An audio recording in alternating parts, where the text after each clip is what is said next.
नमस्कार दोस्तों, स्वागत है आपका इस वीडियो में। आज के इस वीडियो में हम लोग मध्यमा में पूछे जाने वाले 12 नंबर का एक क्वेश्चन हम लोग देखने जा रहे हैं और दो क्वेश्चन हम आपको बताएंगे। दोनों मिलाकर 24 नंबर आपका पक्का है।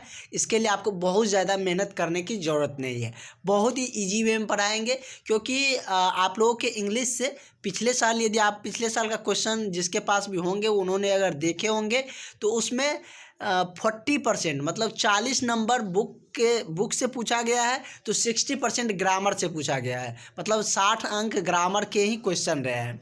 तो इसलिए पहले हम लोग ग्रामर के पोर्शन को कवर कर रहे हैं, और ताकि आपको कोई भी क्वेश्चन छूटे ना। जैसे कि हमने आपको सिंगुलर प्लूरल करना बता दिए, उसके बाद आपको हमने सेंटेंस बनाना भी सिखाएंगे, आपको ट्रांसलेशन सिखा दिए। तो मतलब आप सेंटेंस बना सकते हैं, शुद्ध सेंटेंस आपको ट्रांसलेशन से ही बनते हैं। तो चलिए हम लोग, जो 12 नंबर का एक क्वेश्चन आता है, एक ही क्वेश्चन रहता है जो कि आप लोगों को लेटर लिखने के लिए बोला जाता है। उसके बाद एक एस्से लिखने के लिए बोला जाता है। एस्से भी हम लोग पढ़ेंगे इसमें और इसी वीडियो में, और लेटर लिखना भी जानेंगे। जैसे कि हम आपको 2 से 3 लेटर पढ़ाएंगे, उसी में से आपको मिल जाएंगे। एक प्रिंसिपल के पास, एक फादर के पास। वैसे तो दो ही लेटर होंगे, लेकिन आपको हम फ्रेंड या ब्रोदर के पास भी लिखना समझाएंगे। उसमें कुछ ज़्यादा डिफरेंट नहीं रहता है, सिर्फ फादर के जगह पे फ्रेंड कर दीजिएगा। उसमें थोड़ा सा वर्ड को डिफरेंस करना रहता है। प्रिंसिपल का अलग होता है, तो इसका आज हम बता देते हैं। और जैसे कि पिछले साल जो क्वेश्चन पूछा गया था, दोनों मतलब अथवा करके था। फर्स्ट था कि write a letter to your father about your board examination. मतलब आप अपने पिताजी के पास एक पत्र लिखे जिसमें अपने एग्जामिनेशन के बारे में बताइए कि आपका एग्जामिनेशन कब है, कैसे होंगे, कहाँ सेंटर पड़ेंगे। ये सारी डिटेल्स आपको अपने पिताजी के पास लेटर लिख के बताने थे। या तो आप ये लिख सकते थे या प्रिंसिपल के पास लिखते। और करके होता है ना कि मतलब या तो आप ये क्वेश्चन लिखिए, या और करके मतलब दिया था आप ये लिखिए। या तो फादर पे था या प्रिंसिपल पे था। तो प्रिंसिपल पे क्या था कि write a application to the principal for free studentship, मतलब कि स्कॉलरशिप के लिए दिए गए थे। तो इस बार स्कॉलरशिप के लिए 23 में पूछा गया, तो इस बार आप लोगों के छुट्टी के लिए पूछे जाएंगे। कि अपने प्रिंसिपल के पास एक पत्र लिखे जिसमें आपको फीवर, बुखार या किसी कारण से आप स्कूल नहीं जा पाए, तो उसके बारे में आप प्रिंसिपल के पास लेटर लिखिए। क्योंकि छुट्टी लेना रहता है, तो यदि आपका स्कूल आप करते हैं, यदि वहाँ पर यदि प्रिंसिपल के द्वारा टाइट कर दिया जाता है, डेली आपको अटेंडेंस चाहिए, तो जिस दिन आप बंक मारिएगा, छुट्टी लीजिएगा, उस दिन आपको एप्लीकेशन लिखकर देने होते हैं। तो वो एप्लीकेशन आपको आते रहना चाहिए। तो चलिए हम लोग जानते हैं। जैसे प्रिंसिपल के पास कहेगा, जैसे इसमें लिख ही दिए हैं कि application for leave. Leave means छुट्टी होता है, LEAVE। लीव मीन्स क्या होता है? छुट्टी। आप लीव्स ऑफ अब्सेंस, मतलब किस कारण से आप छुट्टी ले रहे हैं उसके लिए कह रहा है कि मतलब कि आप एप्लीकेशन लिखिए।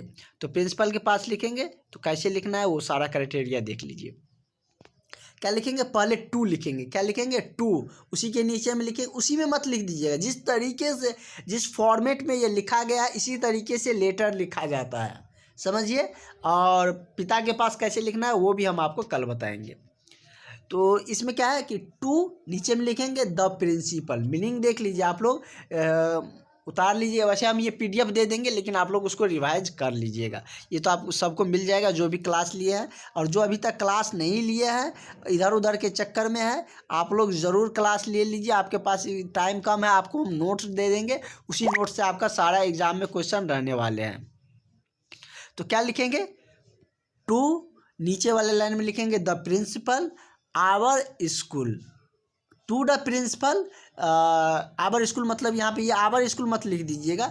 जैसे कि आपका मतलब स्कूल का नाम है SSP+2, ये हम अपने स्कूल का नाम लिख रहे हैं, SSP+2 हाई स्कूल नरहैया। या आपका जो स्कूल रहेंगे उस स्कूल का नाम यहाँ पर लिखिएगा, ठीक है।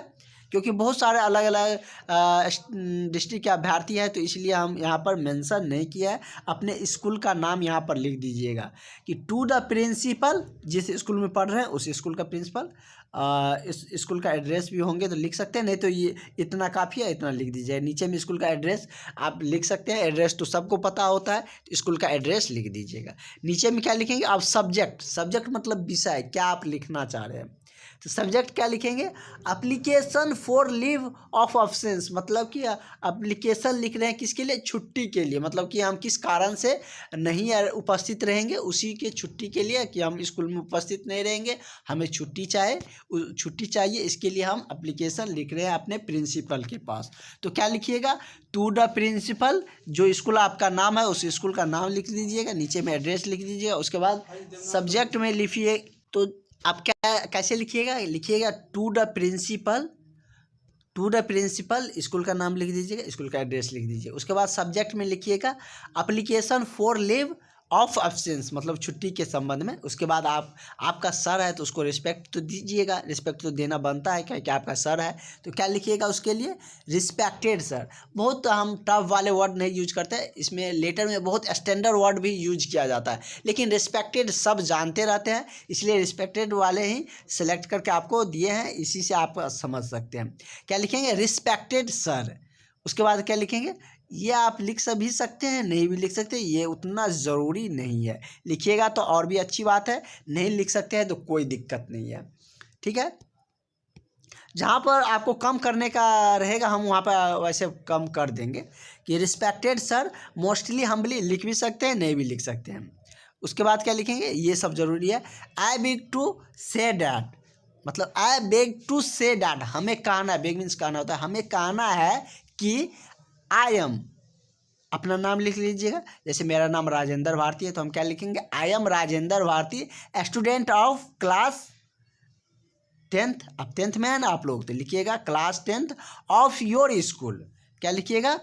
आई विग टू से डैट, हमें कहना है कि I beg to say that I am, जो नाम है आपका वो लिख लीजिएगा, योर नेम फुल नेम, जो आपका नाम है पूरा नाम लिख लीजिएगा। आई एम स्टूडेंट ऑफ, जैसे कि यहाँ पर किसी का नाम, मतलब बुरा मत मानिएगा, मान के चलिए किसी का नाम राम है तो राम लिखिएगा, किसी का सीता है तो सीता लिखिएगा, किसी का जो नाम है वो लिख सकते हैं, किसी का नाम चंगू है तो चंगू लिखेगा, मंगू है तो मंगू लिखेगा, वो आप लोग समझिए क्या नाम है आपका। तो क्या लिखेंगे? आई एम, फुल नेम लिख दीजिएगा, student of your class, class का भी मेंशन कर दीजिएगा, स्टूडेंट ऑफ क्लास 10th जैसे है तो 10th लिख दीजिएगा, 10th ऑफ योर स्कूल, मैं आपके स्कूल के क्लास 10th का छात्र हूँ। ये आपको कहना था कि मैं आपके स्कूल का, विद्यालय का क्लास 10th का छात्र हूँ, बस हो गया। वो आपको जान गया, नाम से तो आपको जान गया किस वर्ग का है, ये भी आपने मेंशन कर दिए। तो इतना अब प्रिंसिपल सर आपका समझ गया, आप छुट्टी के बाद अब आगे करेंगे। I have been suffering from fever, यदि आपको क्वेश्चन में मेंशन कर दिया है कि आपको कहीं दूसरे प्लेस विजिट के घूमने के लिए जाना है, तो वो चीज़ यहाँ पर लिख लिएगा। कि अगर मेंशन नहीं है तो लिख दीजिएगा I have been suffering from fever, मतलब कि हम अभी बुखार से पीड़ित हैं, हमें बुखार है इसलिए हमें छुट्टी चाहिए। यदि आपको कहीं घूमने जाना है और इसके लिए आप कहीं विजिट करने के लिए जाना है और इसके लिए आपको छुट्टी चाहिए, तो वहाँ पर क्या लिखिएगा? आई विजिट टू पटना जाना है तो पटना। अगर नहीं मेंशन किया है तो लिख दीजिएगा आप क्या है कि I have been suffering from fever. क्या लिखिएगा? I have been suffering from fever since yesterday, मैं कल बुखार से पीड़ित था इसलिए मैं विद्यालय नहीं आया। मतलब कि यहाँ पर क्या था, अब ये अब्सेंस किस कारण से थे वो आपको बताना था। तो किस कारण से आप अब्सेंस थे? तो बुखार के कारण अब्सेंस थे, या आपको छुट्टी चाहिए या किसी और रीज़न से छुट्टी चाहिए, तो वो भी आप मेंशन कर सकते हैं, इसके लिए कोई दिक्कत नहीं है कि आपको बुखार ही लिखना है। यदि आपको यहाँ पर देना है तो लिख दीजिएगा कि I visit to Patna so I requested you grant give me 4-5 days ये बस हो गया, इसके लिए बहुत ज़्यादा नहीं है सोचना। यदि आपको सिंपल कुछ मेंशन नहीं किया है तो आप क्या लिख दीजिएगा कि किस कारण से आप ऑप्शन से I have been suffering from fever, मतलब मैं फीवर मीन्स बुखार होता है ना, बुखार से फीवर पीड़ित थे। सिंस मतलब वो वाक्य प्रयोग के लिए आता है, वो हमने आपको प्रेजेंट टेंस में बताए थे यस्टरडे, मतलब कल मैं बुखार से पीड़ित था। So I can not attend the school for 2 day, इसीलिए मैं 2 दिन या 5 दिन का छुट्टी लेना है। 5 दिन यदि मेंशन किया है तो यहाँ पर आप 5 डेज लिखिएगा। सो आई कैन नॉट, इसलिए मैं नहीं आ सकता हूँ, नहीं अटेंड कर सकता हूँ, स्कूल अटेंड नहीं कर सकता हूँ। कितने दिन, यदि 2 दिन का पूछ रहा है तो 2 दिन लिखिएगा, 5 दिन को लेना है तो 5 दिन, 10 दिन को छुट्टी लेना है तो 10 दिन लिख दीजिएगा। जैसे क्वेश्चन में मेंशन रहेगा वैसे आप लिख दीजिएगा, ठीक है। उसके बाद है कि आप पैराग्राफ चेंज कर दीजिएगा। इतना आपका मतलब कि जो छुट्टी के चर्चे थे वो थे। उसके बाद आप पैराग्राफ चेंज कर दीजिएगा, लिखिएगा therefore I request you to grant me leave for 2 days, मतलब देयरफॉर आई रिक्वेस्ट यू, इसीलिए मैं आपसे रिक्वेस्ट कर रहा हूँ कि हमें 5 दिन की छुट्टी देने की अनुमति दें। 5 डेज लिव्स, 5 डेज नहीं, यहाँ पर 2 डेज है, लिव्स फॉर 2 डेज, इतना लिख दीजिएगा तो भी सफिशिएंट है। यदि इसके मेंशन आगे लिखना चाहते हैं तो मतलब कि 2 डेज, ये मतलब कि ये मेंशन मतलब डेट है कि जैसे कि आपको 20 फरवरी से 22 फरवरी के बीच में छुट्टी चाहिए, तो यहाँ पर डेट मेंशन कर दीजिएगा। फॉर 2 डेज डेट आप मेंशन कर दीजिएगा तो वो भी बेहतर रहेंगे, इस डेट से इस डेट हमको छुट्टी चाहिए, समझ गए। उसके बाद लिखना है I will be thank you for kindness, मतलब इसके लिए मैं आपको धन्यवाद देता हूँ। और बहुत सारे अभ्यर्थी को लग रहा होगा कि बहुत टफ है क्योंकि इंग्लिश आपने कभी पढ़े नहीं होंगे, तो आप लोग के लिए सबसे आसान तरीका है, इसको 2-4 बार लिख लीजिए। ऐसा नहीं कि कुछ लाइन आपका इधर उधर होंगे तो पूरा नंबर कट जाएगा। जैसे 12 नंबर का पूछा जाता है, कितना नंबर का है, 12 नंबर का है, तो उसमें से तो आप 10 नंबर भी तो लाइए, 10 अंक भी बहुत रहेंगे। इसके लिए आप लोग 4 से 5 बार जो कह रहे हैं उसको फॉलो करिए, आएगा, निश्चित रूप से आएगा। और एग्ज़ाम नज़दीक आएंगे तो उस दिन हम आपको बताएंगे कैसे लिखना है। तो इसके लिए आप लोग 4 से 5 बार इसको लिखिए। जो भी अभ्यर्थी ज्वाइन किए क्लास उसको नोट्स मिल जाएंगे इस टाइप पे, और किस तरीके से पूछे जाते हैं वो भी उसमें लिखा हुआ रहेगा। उसके लिए आप लोग चिंता नहीं करिएगा जो क्लास लिए हैं। अब नीचे क्या लिखना है, आप अपना नाम लिख दीजिए, योर ओबीडिएंटली, मतलब आपका आज्ञाकारी, हिंदी में लिखते हैं ना योर, आपका आज्ञाकारी छात्र, तो वही क्या है, योर ओबीडिएंटली, मीनिंग देख लीजिए। उसके बाद क्या लिख दीजिएगा अपना, और यदि बाय द वे आपको ओबीडिएंटली का मीनिंग नहीं याद आता है तो उससे भी आसान हम वर्ड आपको प्रयोग करके नोट्स में दे देंगे हम आपको। अगर फिर भी नहीं आ रहा है तो आप अपना नाम लिख दीजिएगा नीचे में, इतना तो कर सकते हैं ना, लेकिन ये लिख दीजिएगा तो नंबर कट नहीं करेगा। योर ओबीडिएंटली, अपना नाम लिखिए, क्लास लिखिए, सेक्शन है तो सेक्शन, रोल नंबर है तो रोल नंबर लिख दीजिए, इतना काफ़ी है। और नीचे में क्या लिखना है, थैंक यू करके डेट मेंशन कर दीजिए। आपका 12 नंबर तैयार हो गया, 12 आपका नंबर मिल जाएंगे, ठीक है। और इस तरीके से हम लोग और जो लेटर फादर पे देखेंगे उसमें हम आपको फिर से इसको रिवाइज करवाएंगे, फिर से हम आपको बताएंगे। उस दिन यदि हो सकता है 1 घंटा का भी क्लास चलेगा तो कोई प्रॉब्लम नहीं है, लेकिन आपको उस दिन इसको भी रिवाइज करवा देंगे आपको, ठीक है। तो आगे का हम लोग दुर्गा पूजा पर, जैसे एस्से बोला जाता है कि एस्से लिखिए, जैसे कि इस बार का एस्से क्या था, इस बार जो एस्से पूछा गया था ए हिस्टोरिकल, मतलब ऐतिहासिक प्लेस,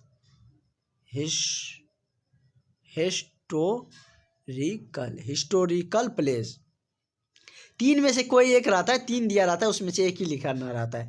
हिस्टोरिकल प्लेस दिया था, तो इंडिपेंडेंस डे दिया था। जर्नी ऑफ ट्रेन, आप ट्रेन में कैसे जाते हैं, JOURNU ये लिखा रहता है, जर्नी ऑफ ट्रेन में कैसे आपका यात्रा रहता है, ये इनके बारे में था। तो हम आपको दुर्गा पूजा बता देते हैं, क्योंकि दुर्गा पूजा और होली रह गया हो, सॉरी मतलब होली बताना ज़्यादा ज़रूरी होंगे, क्योंकि होली आपका आने वाला फेस्टिवल है तो वो ज़्यादा प्रोबेबिलिटी है, क्योंकि 23 में नहीं पूछा गया तो 24 में वही क्वेश्चन आएंगे। तो कल हम आपको होली का लेख दिखाएंगे, होली पर लेख बताएंगे और साथ ही उसको लंबा भी लिखेंगे और फादर पे भी एप्लीकेशन जानेंगे। दुर्गा पूजा वाला बहुत छोटा है, अगर ऐसा नहीं है कि हम बता रहे हैं तो नहीं आने की चांसेज है, लेकिन होली इससे भी ज़्यादा आने की चांसेज है। तो दुर्गा पूजा के बारे में बताते हैं।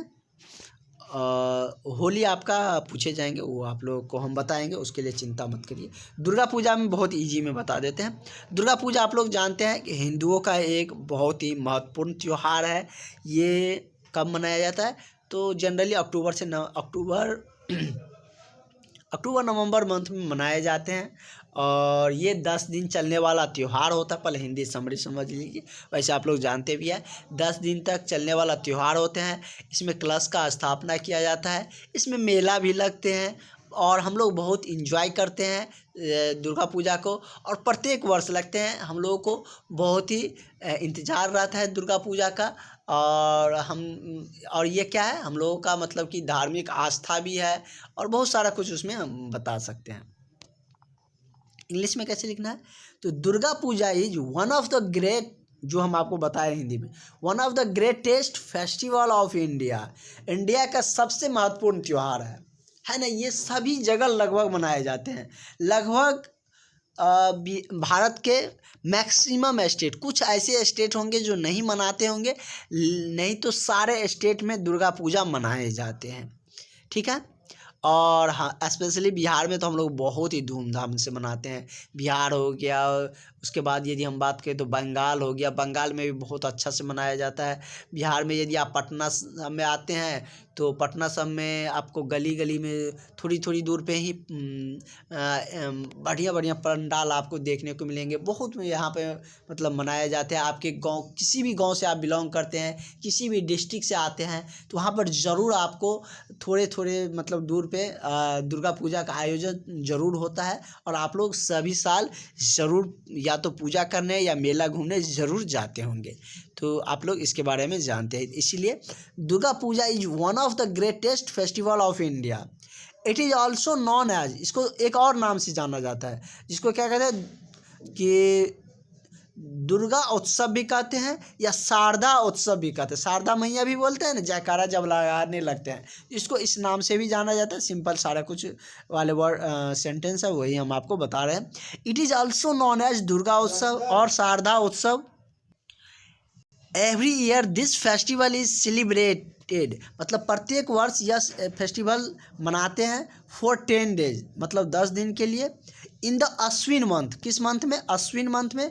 विद द ग्रेटेस्ट पंप, मतलब एनर्जेटिक एवं हैप्पीनेस, खुशियों के साथ हम लोग इस दुर्गा पूजा को मनाते हैं। तो आप लोगों को ये सारा जो नोट्स है ये मिल जाएंगे। साथ ही आगे के क्लासेज में आज मतलब कि थोड़ा सा आप लोगों का सुबह वाले मॉर्निंग वाले क्लास में हमने सारा कुछ बताए भी थे। अब से आपका क्लासेज टू लॉन्ग लंबा चलने वाले हैं, इसलिए हम आपको बोल देते हैं और आप लोग प्रिपेयर रहिएगा। जो भी बच रहे हैं दिन उसमें लंबा क्लासेस चलेंगे और सारे कुछ आपको बहुत ही बढ़िया से एक्सप्लेन करके सारे कुछ हम आपको बताने वाले। तो चलिए हम लोग मिलते हैं नेक्स्ट वीडियो में। आज के लिए इतना रहने देते हैं, इतना काफ़ी है आज के लिए, क्योंकि 2 चीज़ें बताए हैं, दोनों आपके लिए मतलब कि समझने लिखने प्रैक्टिस करने में समय लगेगा। तो आप लोग इतना ज़रूर तैयार कर लीजिएगा, क्योंकि एक 12 नंबर का 24 नंबर आपको इससे आ रहा है। आपको इस सब्जेक्ट में पास कराने वाला ये हम आपको जो टॉपिक है वो बता दिए हैं। 24 नंबर आपके लिए मायने रखता है। 24 नंबर में आप पास हो जाएगा, पास मार्किंग हो गया। तो इसको फिर से रिवाइज करवाएंगे हम लोग। तो मिलते हैं नेक्स्ट वीडियो में। Thank you.